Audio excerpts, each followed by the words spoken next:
I would like you all to take a look around the room. Look at the people beside you. Look at the people in front of you. Now, I have a question for you. Do you know every single person in this room? Do you know their story? What goes on when they're not at school? I want you all to really think about these questions for a moment. We walk through our lives, passing by people every single day, sharing classrooms, meals, and even a community without really understanding what goes on behind their smiles or their silences. The person sitting beside you might have a story that would surprise you. Maybe they've overcome something difficult you couldn't imagine. Maybe they're working towards a goal, or multiple, that pushes them every single day. Or maybe they face struggles that they don't show, not necessarily because they don't want to, but because they've learned to carry them quietly. Hello, my name is Ainsley Parker, and I've been at Appleby since grade 8. As I've gone about my years here, something I realize I seem to tell people often is to not care what other people think of them, and that the only opinion that matters is their own. The truth is, this is something way easier said than done, because at the end of the day, I will admit that I really do care what other people think of me. I'm trying to build that inner confidence that says, I don't need anyone else's opinion. But like anyone else, I still have those moments of doubt where I'm wondering how I'm being perceived or whether I fit into the expectations of others. When I came to Appleby in 2020, it was a much different academic and overall school environment than what I was used to.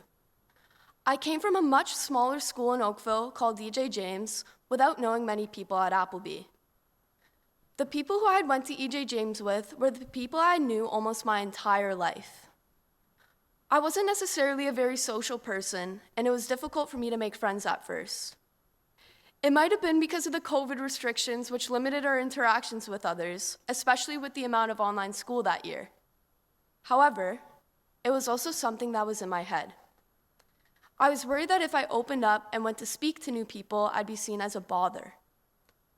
Because this was a new environment, I really did care what other people thought of me. I wanted to make a good impression. I remembered something Mr. Grant said in an all-school assembly at the beginning of this school year. It was something along the lines of, be friends with people who make you feel like you belong, not like you fit in. Surprisingly, what he said really stuck with me. It's a difference we might feel, but can't always explain. I'm sure many of you have felt it. Like you're just on the edge of truly connecting with someone, but you're not quite there. When we're talking about fitting in, it's often about hiding parts of ourselves that we're worried might not be accepted. It almost feels like wearing a mask, putting on a version of ourselves we hope will be good enough for everyone else. It might be wearing your uniform a certain way, talking about things a certain way, or laughing at things we know we wouldn't find funny on our own. I know I've done this, molded myself to fit in, even with my own voice asking myself, would these people still want me here if I stopped pretending? I remember about a year ago, one of my closest friends and I were discussing one of the many embarrassing moments I've had. While I was venting, she stopped me and asked, "Why do you care? Will anyone remember this moment a month from now? Will you remember this moment a day from now?" And as per usual, she was right. You'd be wrong or a little too confident to say that you've never been embarrassed over something you've said or done. It's almost a universal experience, that sting of humiliation that washes over you at the most unexpected times. It is believed that the purpose of embarrassment is to make people feel badly about their social or personal mistakes as a form of societal feedback, a mechanism meant to teach us not to repeat that same mistake. But the truth is, it doesn't always work that way. Sometimes, it doesn't teach us at all. Instead, it leaves us questioning our worth, replaying that moment over and over in our minds, wondering what people are really thinking and whether they notice how small we felt. Embarrassment is also a highly individual experience. What might be mortifying to one person is completely insignificant to another. But what makes it so powerful is the fear. The fear that everyone is watching, scrutinizing, judging you for something so minor, so insignificant in the grand scheme of things, yet it feels like the weight of the world is on your shoulders. And in those moments, it's easy to feel isolated, as if you're the only one who's ever been caught in that vulnerable place. The most unsettling part, most of the time, no one will even notice. The people around you are often too busy with their own insecurities to pay attention to your every misstep. And yet, that fear lingers, sometimes more powerfully than the actual event itself. You feel as though you're exposing yourself in ways you had never intended. There are times when I felt embarrassed just to be myself, to feel like I'm not enough or that I'm too much, too awkward, too loud, too quiet, too different. I've tried to hide parts of me in fear of rejection, tried to mold myself into something more acceptable. And in the process, I've questioned why. I still can't answer that question myself.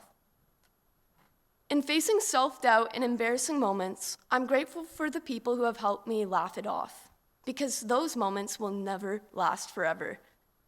You may not find your people right now or in high school, but they'll come eventually. The ones who celebrate your quirks, encourage your passions, and remind you that your true self is enough. Most of us in this room are still in high school. Even though I'm not quite done, I've still learned a lot. It's important to realize you haven't met all of you yet. The purpose of life is to experience it, and life is short, so why not? Why not do that thing you've always wanted to do? Why not talk to new people? Why not be yourself? Why be so ashamed of these embarrassing moments that won't have any impact on you in the long run? Why not be kind, and why not be kind to yourself? Being kind to yourself is about giving yourself that same warmth and understanding you'd offer to a friend. Life can be tough, and sometimes we can be our worst critics. But imagine how freeing it would feel to let go of that harsh voice and replace it with that same love and support you give so freely to others. It's like having an inner friend that tells you, you've got this. For me, that inner friend is the trash can in my room. My mom got it for me for $5 at Winners, and it says, "You've got this," printed on the front in cursive. Thanks, Mom. I found that sometimes the most uncomfortable, even embarrassing thing is holding back who you truly are. Embracing self-kindness creates space to be yourself. Getting trapped in others' expectations and constantly wearing that mask is exhausting to me. I used to think that blending in was a strength, handling struggles alone, smiling when I was anything but okay, and hiding any insecurities so no one would ever know. But the real strength is embracing those imperfect parts. They're what make you human. They are what make you, you. The real embarrassment isn't in being ourselves with all our flaws and strengths. It's in the regret we feel when we realize we've been hiding our true selves all along. I once felt like I had to be the perfect athlete, strong, confident, and always put together. As a competitive cheerleader, I hid my struggles and tried to handle anything and everything alone. Even when I injured my back, I kept pretending everything was fine, afraid of what others would think if they saw my vulnerability. Eventually, I opened up to my parents and friends, admitting that I was struggling and I was finding it hard to stay motivated. To my surprise, their support felt like a huge relief, especially since that sport was the life of mine for a while. It strengthened me and brought me closer to the people who truly cared about me.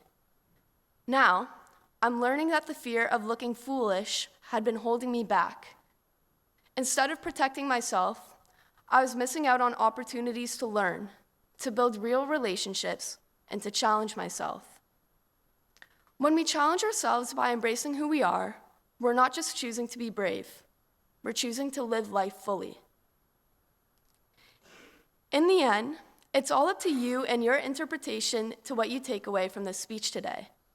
You might not understand anything I just said, or maybe you understand everything. I don't know.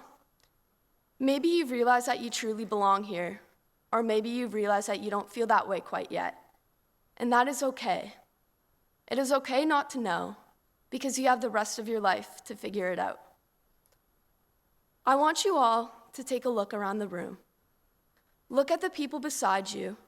Look at the people in front of you. You might see them from a different perspective now.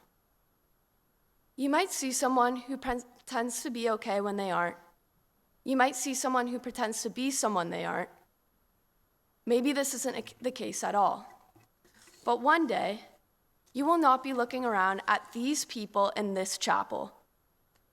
Why not spend the time we all still have together by appreciating and celebrating each other's authenticity and differences? Don't be afraid to not fit where you don't belong. You don't need to set yourself on fire to keep other people warm. Appreciate how you've grown and understand how you still can. Look around at the people who have grown with you or still are growing with you. Celebrate it. Speak your truth even when your face is on fire and your palms are sweaty. Your worth does not depend on someone else's opinion. Whenever I feel unsure about myself or something that has happened to me,